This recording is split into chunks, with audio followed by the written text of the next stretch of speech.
டெல்லியில் நடைபெறவுள்ள இண்டி கூட்டணி ஆலோசனை கூட்டம். திமுகவை தவிர்த்து தாவேகாவுக்கு அழைப்பு விடுத்துள்ளது காங்கிரஸ். தாவேகா அமைச்சரவையில் அமைச்சர்கள் சீனியாரிட்டி பட்டியல் வெளியானது.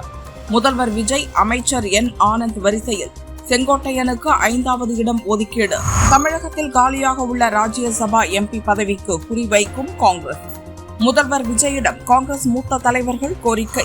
சட்டசபை தேர்தலில் திமுக தோல்வி எதிரொலி. கருணாநிதி பிறந்தநாள் பொதுக்கூட்டம் ரத்து. கர்நாடக மாநில முதல்வராக இன்று பதவியேற்கிறார் டி.கே. சிவக்குமார். காங்கிரஸ் மூத்த தலைவர்கள் மல்லிகார்ஜுன கார்கே, ராகுல் பங்கேற்க வாய்ப்பு. இன்று 16 மாவட்டங்களில் கனமழைக்கு வாய்ப்பிருப்பதாக வானிலை ஆய்வு மையம் அறிவிப்பு. தென்மேற்கு பருவமழை துவங்குவதாகவும் எச்சரிக்கை. சிபிஎஸ்இ +2 விடைத்தாள் திருத்தும் பணியில் குளறுபடி. சிபிஎஸ்இ தலைவர் செயலரை மாற்றம் செய்து மத்திய அரசு அதிரடி.